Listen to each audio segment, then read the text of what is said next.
so far, this is the part 4 of what I'm calling my survival story, because it is a story of survival, truly. Many people many people in my position would have just ended it, honestly. And I would not lie if I said I did not have those thoughts. But I had my girls to keep me grounded. So part 1, I gave you my background. Part 2, I did a preface, my background, China, which is where I met her. Now we're going to talk about the wedding, and immediately after the wedding, myself moving to Los Angeles for her dream. I did not want to move here. I don't want to live here. I don't particularly like Los Angeles, but now I have an established business, shared custody. I'm kind of stuck, to be honest with you. Los Angeles is not my home. It is my home, but it is not. This is a work city to me. It's not. I would not say it is a place that I'm like, I love it here. Do I love my patients, my friends here? Yes, but is this like the best place that I wanted to live? No, this is not where I wanted to spend my adult working life. But hey, crazy shit you do for love, right? So I'm thinking this is probably going to be a 15 to 20 part series. I am going to thoroughly tell this story in extreme detail, not because I want to encourage harassment, not because I want to slut shame, bash someone. It's just there's an incredible amount of lies being told about me, and honestly, this is therapy for me. This is therapy. The fact that I get a chance and I have a voice to describe what a toxic relationship is. And again, I'm going to be bashing myself because I made mistakes. I made choices that I wasn't proud of.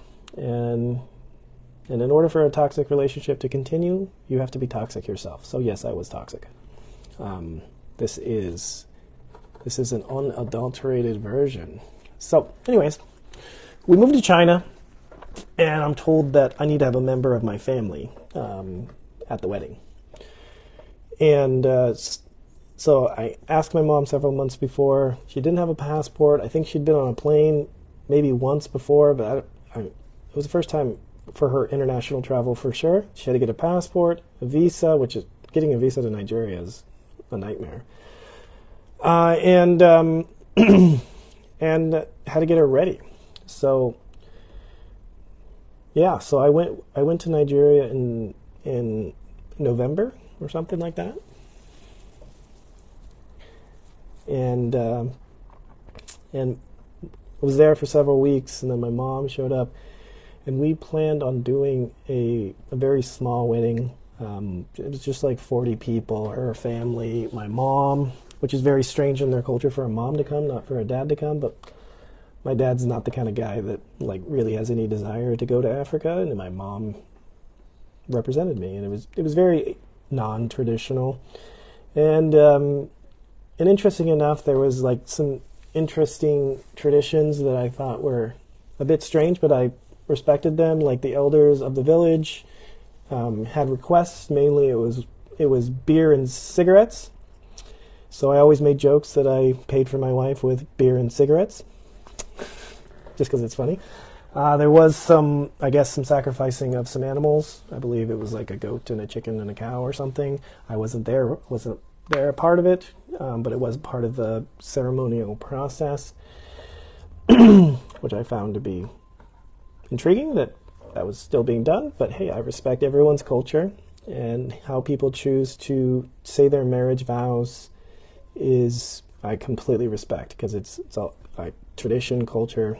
I love to learn about all of them, and I look forward to going to Portugal here in a few weeks and learning about their culture. Okay? So where was I at? So we're preparing for the wedding, right?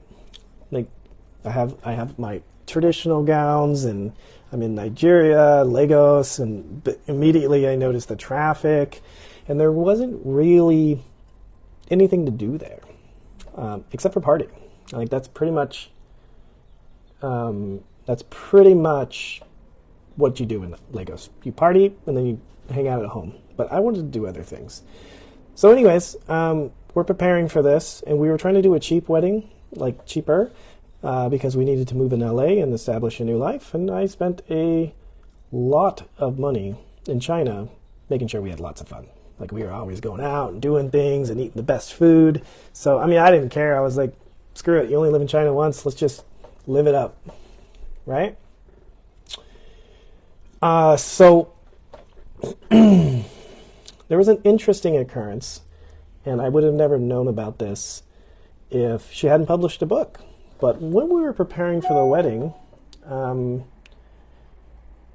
she went to have me visit this chief that she knew from before moving to China. And I thought it was weird, but I mean, I didn't know anything about the culture, but she wanted to go ask for a wedding gift from him. And in her book, apparently, it turns out that it looks like, at least the way she wrote it, is that she was an escort for him, that he flew her around and, like, paid for her flights, first class, and she would sing and dance for him and perform. And then it turns out, at least from what it says here in her book, it says, let me read her exact words so I'm not turns out it wasn't a fetish at all. He just wanted a princess to lick his ass, literally. I had no idea he knew my grandfather was mine, and since they probably were in the same age, he felt the discrimination towards the royal family in the village. He, on the other hand, was a merchant who rose to wealth through work. His hands, I respected him for that, but he wanted to pay for a bloodline royalty to lick his nyash, which means his asshole. And then her next statement, and I didn't know anything about this until the book came out. So that happened. We move. So why do I say this? It's not to slut shame her. It's not to do anything but show the level of disrespect that was happening to my knowledge and not to my knowledge. She brought me to a man's house to ask for money for our wedding, and like a gift for like starting a new life that she was an escort for, at least appearingly so from her text. So that happened, we move. How disrespectful is that, to bring you to a man's house that you've had previous sexual